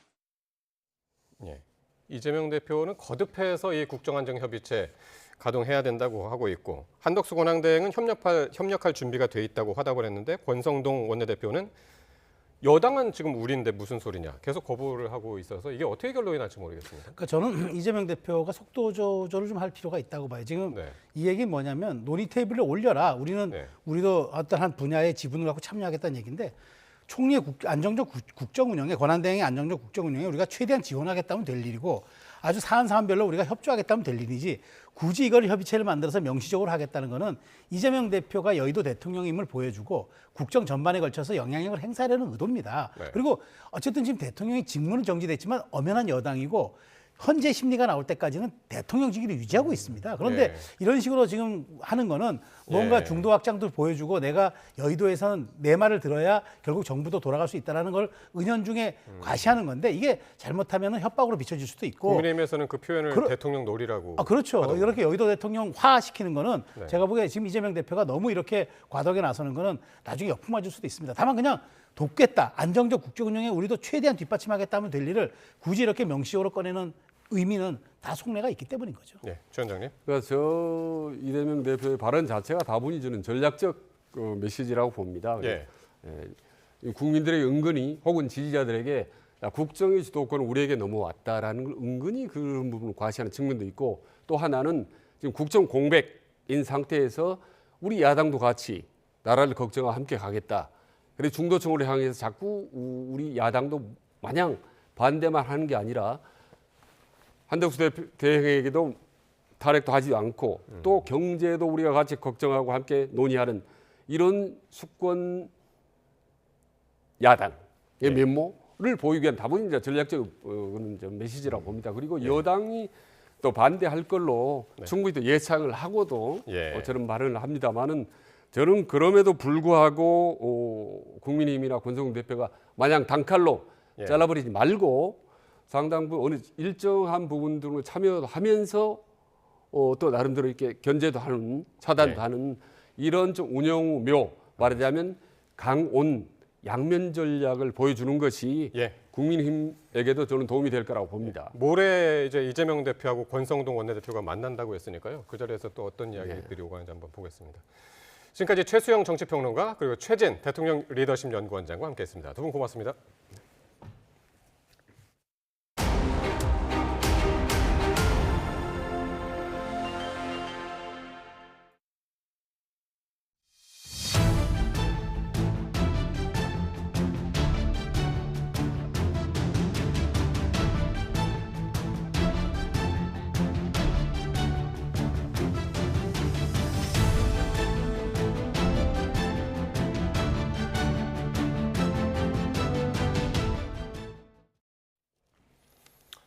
검찰과 또 공조수사본부가 윤 대통령에 대한 출석 요구서에 내란의 우두머리라고 적시한 것으로 확인이 됐습니다. 검찰과 경찰 모두 윤 대통령이 내란 사태 정점에 있다고 보고 압박 수위를 높여가고 있습니다. 신기혜 기자가 보도합니다. 비상계엄 공조수사본부는 윤석열 대통령에 대한 출석 요구서에 내란죄 1호, 내란 우두머리 혐의를 적시했습니다. 경찰은 그동안 윤 대통령이 내란죄 혐의 피의자라고 밝혀왔지만 내란 혐의의 정점으로 윤 대통령을 지목한 것으로 확인된 건 이번이 처음입니다. 어떤 혐의로 출석입니까? 내란죄와 직권남용죄로 알고 있습니다. 앞서 검찰도 윤 대통령을 내란 우두머리로 지목했습니다. 김용현 전 국방부 장관에 대해 내란 중요 임무 종사자 혐의로 구속영장을 청구하면서 윤 대통령을 공범으로 적시한 데 이어 출석 요구서에는 윤 대통령에 대해 내란 우두머리 혐의를 적용했습니다. 앞서 윤 대통령이 비상계엄 전 과정을 직접 챙긴 정황이 속속 드러났습니다. 계엄 선포 전 경찰 수장을 불러 장악할 기관 등 지시 문건을 건네고 선포 이후에도 군과 경찰에 직접 전화해 의원 등의 체포를 지시했다는 진술이 잇따랐습니다. 결국 검경 모두 윤 대통령을 내란 사태의 정점에 있다고 보고 압박 수위를 높여가고 있습니다. YTN 신기입니다. 이렇게 검찰과 공조수사본부가 동시에 윤 대통령 소환에 나서면서 조사가 어디에서 이루어질지도 관심입니다. 친정인 검찰에서 조사를 받을 경우 공정성 논란이 불가피한데 기소 권한은 검찰에 있다는 점이 변수입니다. 보도에 신지원 기자입니다. 수사권 주도 경쟁을 벌이고 있는 검찰과 공조수사본부가 동시에 윤석열 대통령 소환에 나서면서 이제 선택권은 윤 대통령에게 넘어가게 됐습니다. 윤 대통령이 어느 쪽을 선택하든 논란은 남습니다. 친정인 검찰에 출석할 경우 공정성 논란이 불가피합니다. 박세현은 윤석열 총장 시절의 대검 국제협력단장입니다. 다 국정농단 특검팀에서 윤석열과 호흡을 맞추던 사람입니다. 반면 공수처는 수사 역량 부족 지적이 이어져 온 데다 내란죄에 대한 기소 권한 자체가 없다는 점이 문제로 꼽힙니다. 수사 역량이 부족하다는 지적을 국회에서 이미 받고 있는 고위공직자범죄수사처에서 이 사건에 대한 어떤 욕심 때문에 지금 신속한 수사를 방해해서는 절대 안 된다고 생각을 합니다. 공수처 요청대로 검찰이 사건을 이첩해 공수처가 윤 대통령에 대한 소환 조사를 진행한다고 해도 기소 여부에 대한 최종 판단은 결국 검찰 몫이 되는 겁니다. 앞서 대국민담화에서 내란죄 수사 자체가 부당하다는 취지를 밝힌 윤 대통령이 앞으로도 조사를 거부할 가능성도 있습니다. 사상 초유의 현직 대통령 소환 조사가 이뤄질지 관심이 높아지는 가운데 윤 대통령 측이 수사기관의 이례적인 이중 소환의 문제점을 지적할 가능성도 제기됩니다. YTN 신지원입니다. 윤석열 대통령이 변호인단을 구성했습니다. 윤 대통령 변호인단 측은 입장문을 내고 김홍일 전 방송통신위원장이 변호인단 대표를 맡을 예정이라고 밝혔습니다. 김 전 위원장은 윤 대통령의 검찰 선배로 대검 중수부장 시절 함께 근무한 적이 있고 지난 대선 때 윤석열 캠프 정치공작 진상규명 특별위원장을 맡은 데 이어 윤 대통령 취임 후에는 방송통신위원장에 역임했습니다. 윤 대통령에 대한 탄핵안이 지난 주말 국회 문턱을 넘었지만 시민들의 촛불은 멈추지 않고 있습니다. 이제는 탄핵 심판 절차를 진행할 헌법재판소의 시간이라며 집회를 열고 헌재 조속한 파면 결정을 촉구했습니다. 윤흥성 기자가 보도합니다.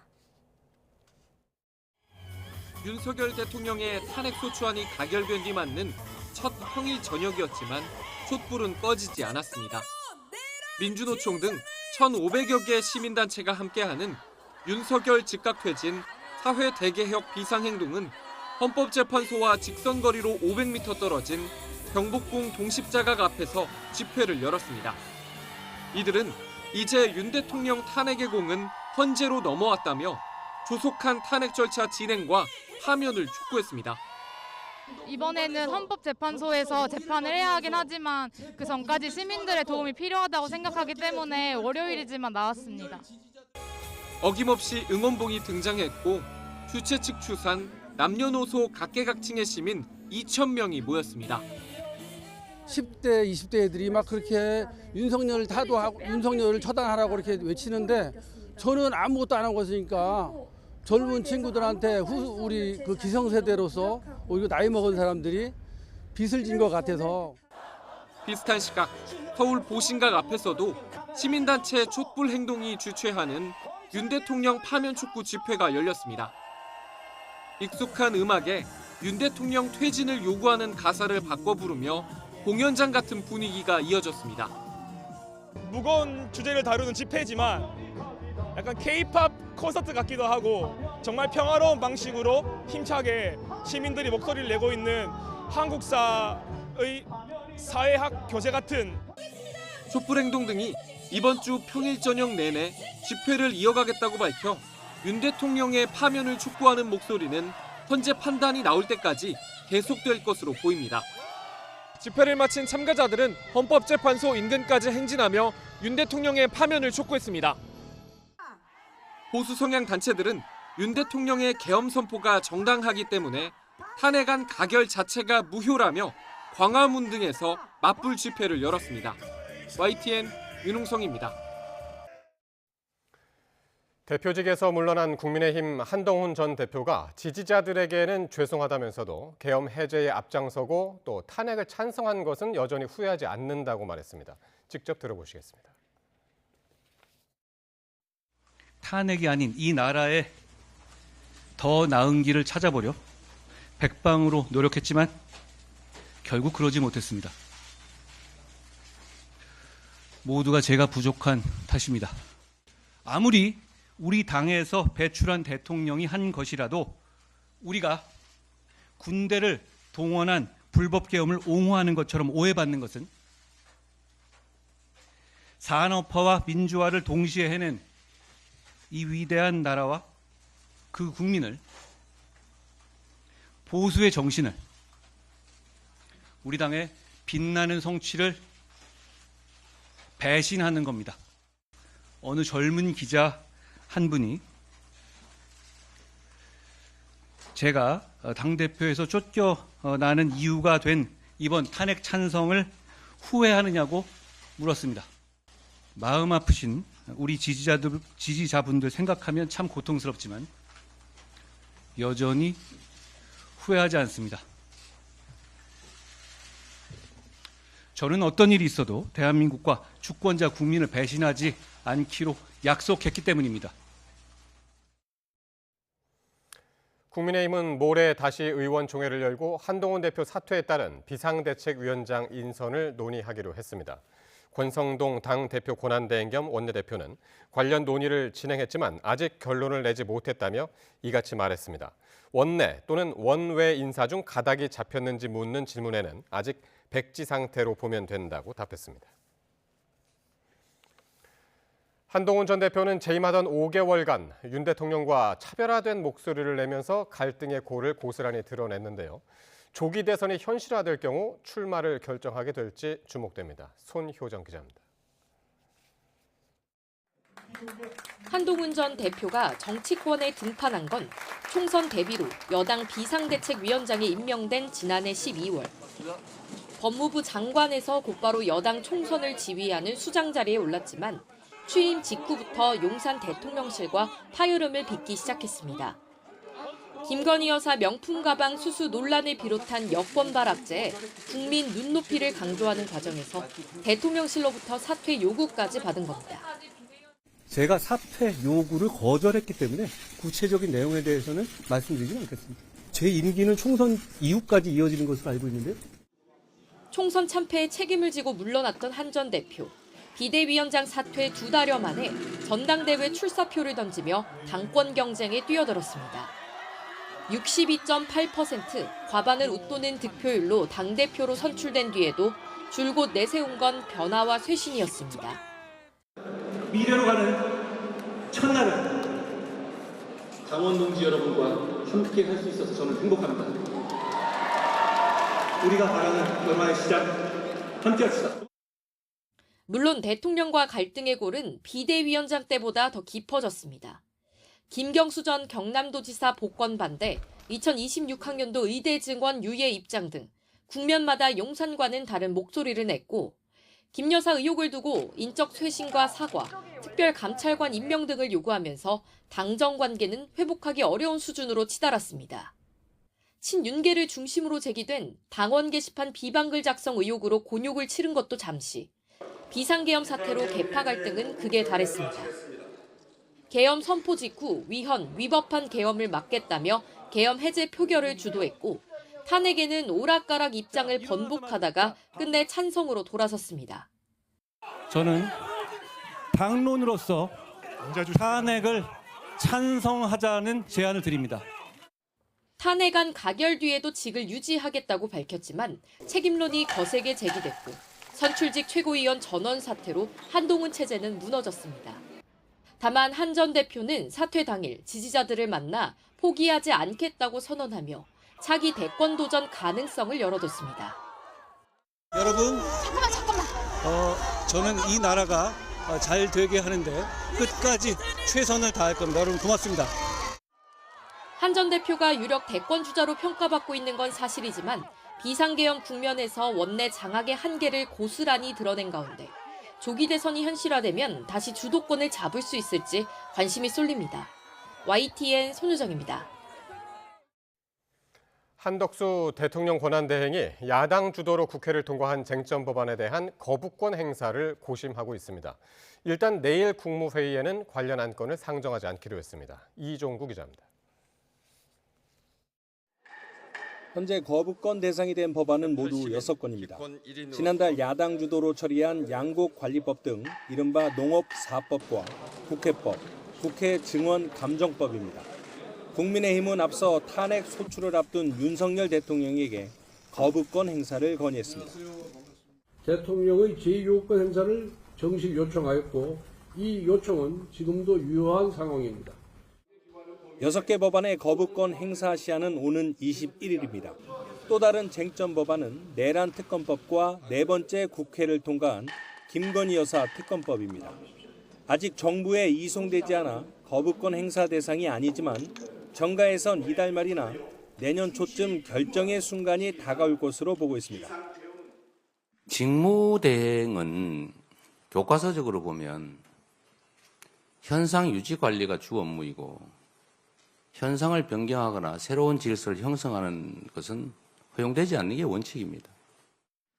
이들 법안을 두고 여야가 첨예하게 대립하고 있지만 또 다른 갈등 요인은 대통령 권한대행이 과연 거부권을 행사할 수 있느냐입니다.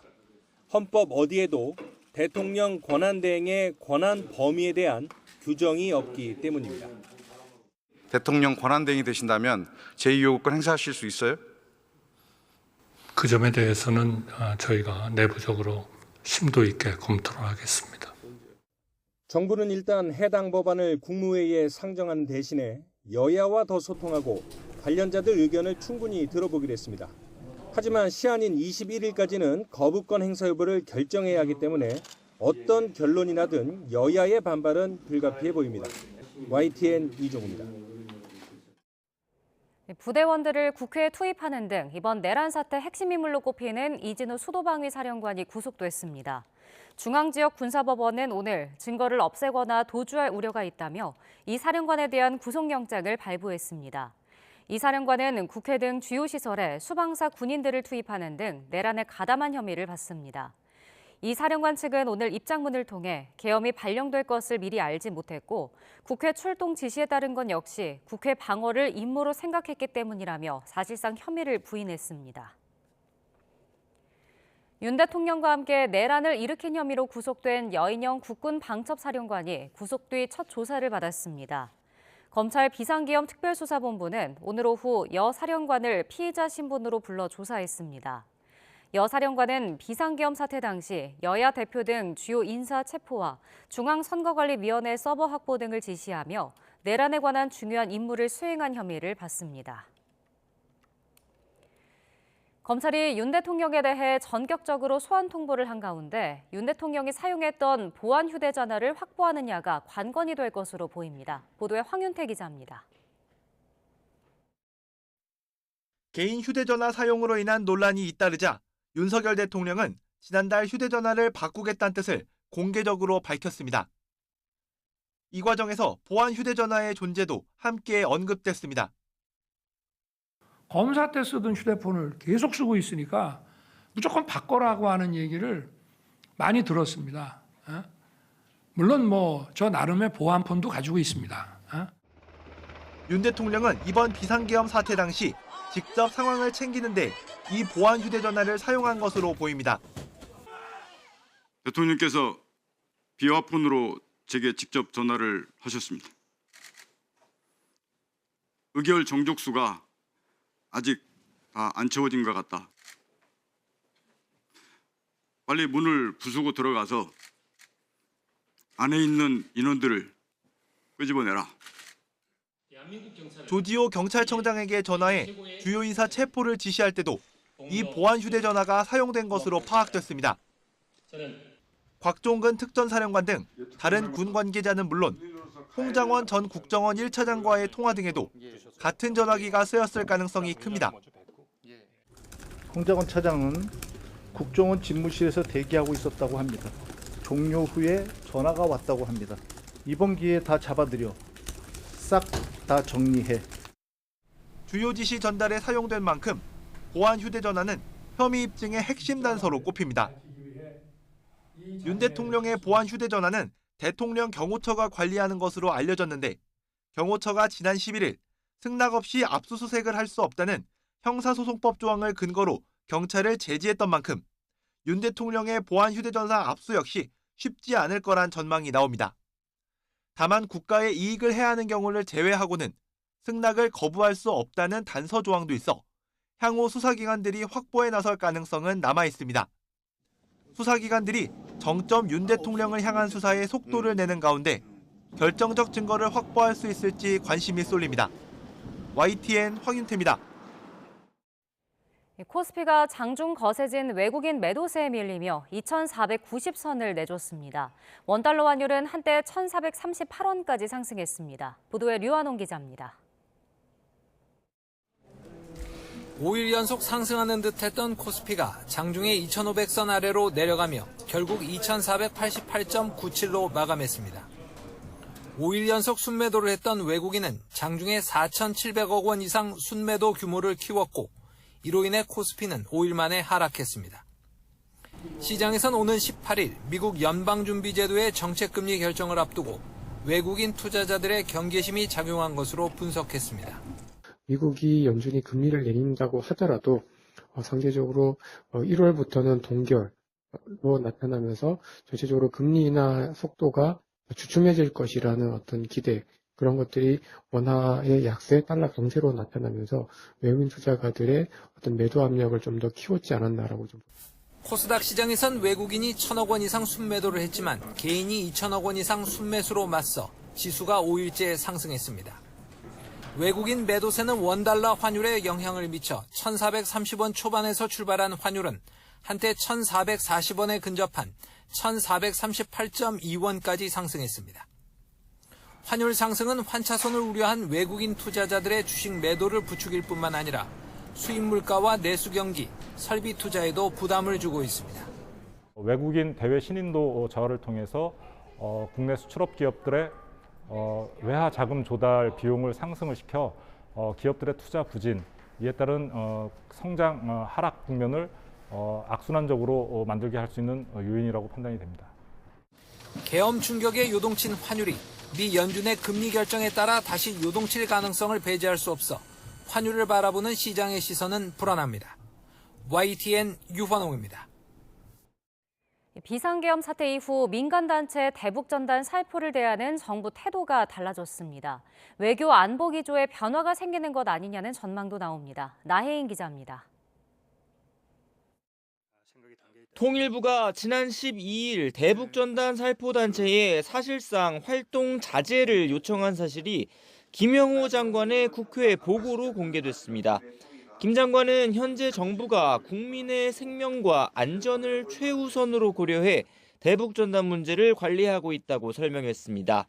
표현의 자유를 억누를 수 없다며 전단 살포를 묵인했던 기존 태도에서 크게 달라진 겁니다. 한반도 상황의 안정적 관리를 위해 다양한 긴장 요인들을 점검하고 지난 12일 전단 단체들에게 신중한 판단을 요청한 바 있습니다. 대통령 탄핵 정국의 우발적인 남북 긴장을 유발하지 않겠다는 뜻으로도 읽히는데 야당은 만시지탄이라면서도 환영의 뜻을 밝혔습니다. 다만 김 장관을 비롯한 국무위원들이 계엄 사태에 제대로 대처하지 못한 것을 두곤 질타가 이어졌습니다. 외교부에선 지난 5일 계엄의 정당성을 주장하는 대통령실 자료가 조태열 장관 모르게 일부 외신에 비공식 배포된 사실이 드러나 논란이 일었습니다. 비상계엄은 헌법주의자이자 자유민주주의 헌정질서를 누구보다 숭배하는 대한민국 대통령으로서 내린 결단이다. 맞습니까? 조 장관은 자신은 일관되게 계엄에 반대했다는 입장을 거듭 강조하며 무너진 국제사회의 신뢰를 회복하기 위해 야당과도 협력하겠다고 밝혔습니다. 중요한 고비마다 국회의 협조 또 야당의 협조가 필요할 때는 주저하지 않고 협조를 요청하고. 국민의힘은 트럼프 2기 행정부 출범을 앞두고 윤 대통령이 탄핵 소추돼 정상 외교가 위축될 수 있다고 우려했습니다. 대통령 권한 대행의 외교라든가 아니면은 우리 외교 장관의 외교 같은 건 더욱더 적극적으로 펼쳐야 되고. 여당 소속 김석기 외통위원장은 윤 대통령을 내란 수괴로 단정한 민주당 의원 발언을 취소하라고 요구하다 야당과 충돌했고 결국 회의는 파행됐습니다. YTN 나인입니다. 트럼프 당선인의 취임이 한 달 남짓 남은 가운데 자칫 한국이 트럼프 2기 전 세계 압박의 이른바 시범 케이스가 될 수도 있다는 우려가 나옵니다. 보도에 권영희 기자입니다. 윤석열 대통령의 탄핵 소추안이 가결되면서 한국 국정의 책임자가 누구인지에 대한 불명확성은 사라졌습니다. 하지만 트럼프는 한국의 탄핵 사태와 관련해 여전히 한마디도 언급하지 않고 있습니다. 한국에 어떤 정책을 펼지 예측 불가능한 상황에서 탄핵 사태로 트럼프 측과의 접촉 자체가 어려워졌습니다. 트럼프는 좌충우돌하던 1기 때와는 달리 철저한 준비를 하고 백악관에 들어서게 됩니다. 관세 칼날을 일방적으로 휘두르려면 신뢰할 만한 위협이 수반돼야 한다는 것을 잘 알고 있습니다. 혼란 상태의 한국을 시범 케이스 삼아 관세 폭탄을 투하해 본보기를 보이려 할 가능성이 있습니다. 이를 바탕으로 전 세계를 대상으로 미국의 이익을 극대화하는 전략을 가져갈 수 있습니다. 이미 취임 100일이 아닌 100시간 만에 한국에 영향을 미칠 수많은 정책이 발표될 거라는 분석도 나왔습니다. It could have to do with troops in Korea. It could have to do with tariffs. It could have to do with the CHIPS Act. It could have to do with a whole bunch of things. And there's nobody at home in Korea. There's nobody there. 트럼프의 보편 관세 공약에 사상 최대 대미 무역 흑자를 기록하고 있는 한국 상황이 맞물려 10% 이상 관세 부과는 확실하다는 전망이 많습니다. 주미 대사관은 탄핵 소추안 가결 직후 긴급 회의를 열고 트럼프 2기 출범에 대비한 분야별 현안 등을 점검했습니다. 트럼프의 대화 상대가 확정되지 않는 기간이 길어질수록 한국에 드리워지는 불안의 크기도 커질 수밖에 없는 상황입니다. YTN 권영입니다.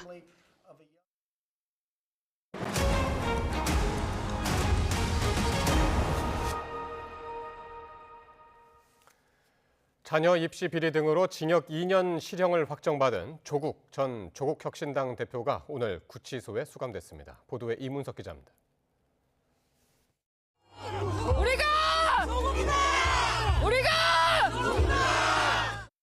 서울구치소 수감을 앞두고 조국 전 혁신당 대표는 정권 교체에 전력을 다해달라고 당부했습니다. 정권 교체에 전력 투구해야 합니다. 내란 공범 국민의힘이 정권을 유지하는 일은 하늘이 두 쪽이 나도 막아야 합니다. 지난 2019년 조 전 대표가 법무부 장관으로 지명된 뒤 자녀 입시 비리 의혹 등이 불거졌습니다. 먼저 아내 정경심 전 교수를 시작으로 오촌 조카와 친동생, 딸 조민 씨까지 무더기로 기소됐습니다. 결국 조 전 대표도 한 달여 만에 장관 자리에서 내려와 재판에 넘겨졌습니다. 검찰이 왜곡하고 과장한 혐의에 대해서 사실과 법리에 따라 하나하나 반박하겠습니다. 1, 2심 모두 입시 비리와 자녀 장학금 부정수수, 감찰 무마 혐의 등을 유죄로 인정했습니다. 그리고 기소 5년 만에 대법원은 원심을 확정해 징역 2년과 추징금 600만 원을 선고했습니다. 조 전 대표는 법원의 사실 판단과 법리 적용에 동의하지 않지만 국법을 준수하는 국민으로서 판결을 겸허히 받아들이겠다고 밝혔습니다. 가슴에 돋는 칼로 슬픔을 자릅니다. 여러분이 저의 빈자리를 채워주십시오. 이제 여러분이 조국입니다. 우리 사회에 숱한 논란을 남긴 조국 전 대표 사태는 조 전 대표가 서울구치소에 수감되며 이렇게 일단락됐습니다. YTN 이문석입니다. 이재명 더불어민주당 대표의 위증교사 사건 항소심 재판부가 결정됐습니다. 서울고등법원은 오늘 이 대표의 위증교사 혐의 사건을 형사 3부에 배당했습니다. 서울고법 형사3부는 부패 사건 전담 재판부로 민주당 전당대회 돈봉투 의혹에 연루돼 재판에 넘겨진 윤관석 전 의원에게 1심과 같이 징역 2년의 실형을 선고하기도 했습니다. 재판부가 정해진 만큼 조만간 항소심 심리가 시작될 것으로 보입니다. 2022년 국회의원 재보궐선거를 앞두고 윤석열 대통령이 윤상현 당시 공천관리위원장에게 공천과 관련해 지시하겠다고 말한 녹취가 있다는 주장이 나왔습니다. 검찰은 관련 녹취가 담겨 있을 것으로 추정되는 이른바 황금폰을 확보해 분석하고 있습니다. 임형준 기자입니다. 김영선 전 국회의원의 공천과 관련해 다시 한번 더 확인하고 지시를 하겠다. 윤석열 대통령이 취임 전날 명태균 씨와 통화하면서 했던 발언입니다. 명태균 씨가 변호인을 통해 밝힌 내용입니다. 민주당이 공개한 윤 대통령과 명 씨 사이의 통화 녹음 파일엔 이런 내용이 없었습니다.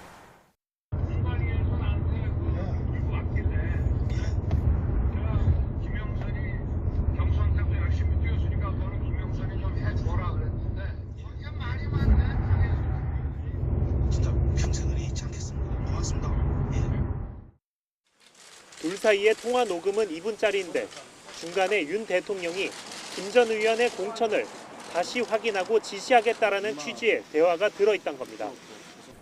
명 씨는 지시의 대상은 당시 공천관리위원장인 윤상현 의원이라는 것도 대화에 포함됐다고 주장했습니다. 그 실명이 누굽니까? 윤상현입니다.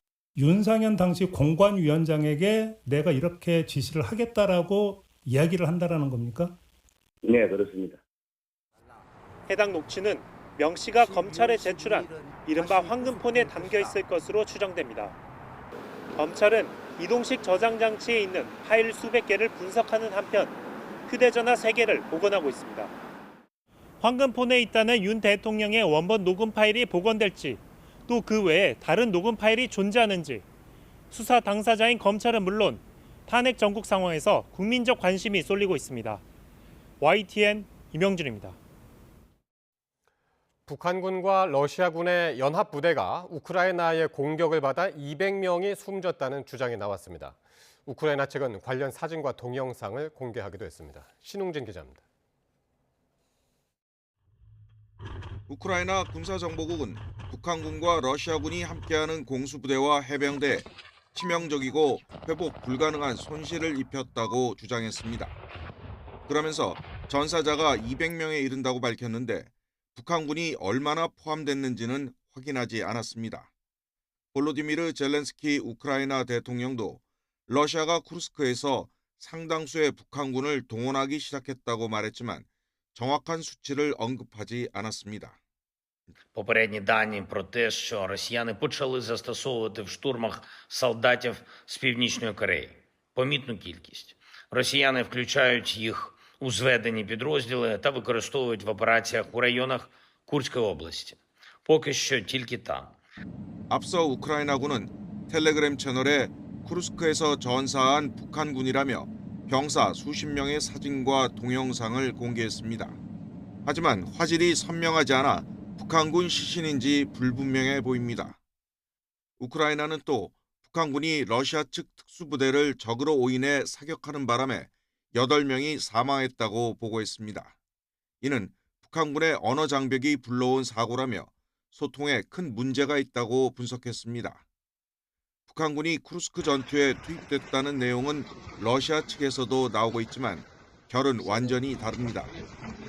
러시아 군사 블로거들은 북한군이 2시간 만에 지뢰밭 2km를 뚫고 우크라이나군 300명 정도를 사살했으며 북한군 사상자는 일부에 불과할 정도로 잘 싸우고 있다고 주장했습니다.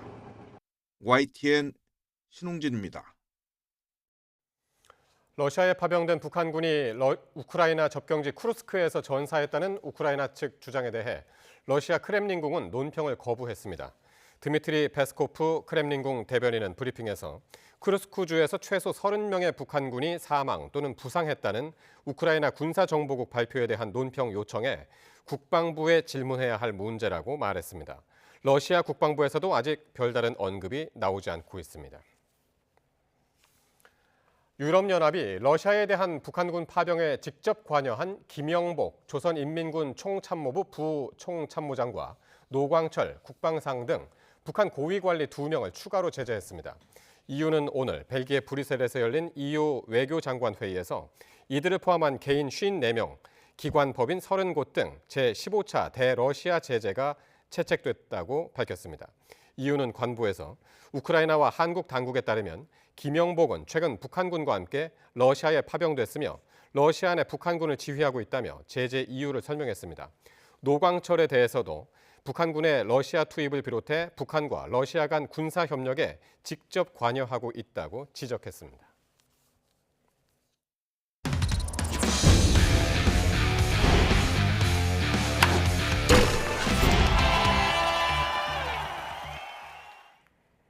배드민턴 시즌 왕중왕전인 월드투어 파이널에서 우승을 차지한 여자 복식 이소희 백하나조가 가장 큰 대회에서 우승해서 기쁘다는 소감을 전했습니다.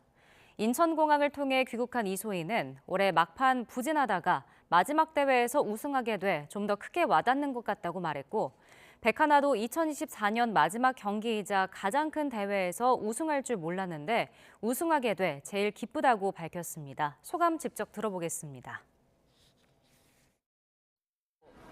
올해 마지막 시합이고 제 올해 한 해를 통틀어서 좀 큰 대회라고 생각하는데 그런 대회에서 1등을 하게 돼서 기분 좋고, 이런 배드민턴 시합 중에서 제일 큰 시합을 또 우승이라는 전혀 생각지도 못한 그런 결과를 저희가 냈는데, 일단 맛있는 거 먹으면서 언니랑 그러려고 하는데 일단 기분은 좋습니다.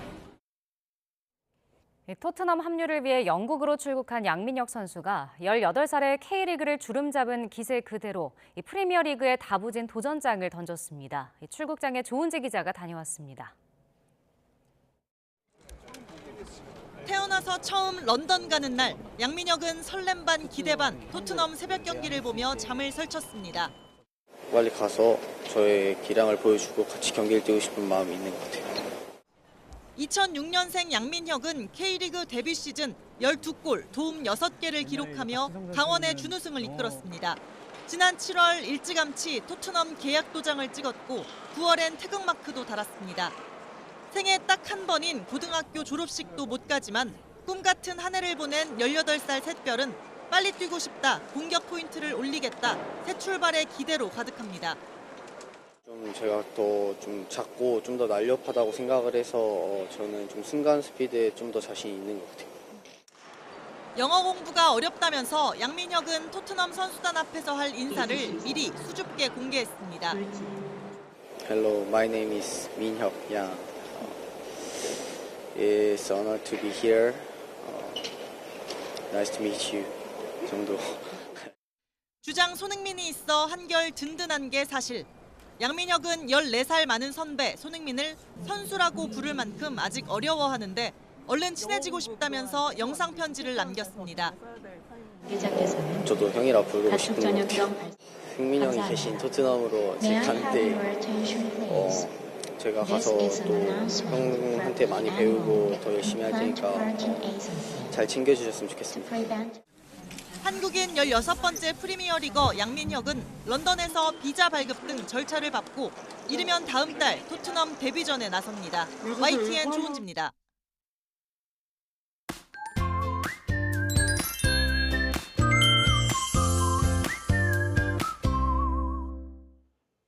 내일도 따뜻한 옷차림 해주셔야겠습니다. 내일 서울 아침 기온은 영하 3도, 철원은 영하 9도까지 떨어지겠고 낮에도 찬바람이 불며 체감 온도를 낮추겠는데요. 감기 걸리지 않도록 조심하셔야겠습니다.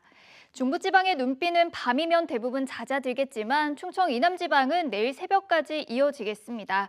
그 사이 곳곳에 1에서 5cm의 눈이 내려 쌓이겠는데요. 빙판길 미끄럼 사고에 각별히 주의하셔야겠습니다.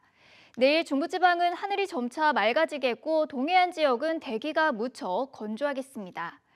내일 아침도 곳곳에서 영하권 추위가 이어지겠습니다. 내일 서울 아침 기온은 영하 3도, 청주는 영하 2도, 대구는 영하 1도로 출발하겠고요.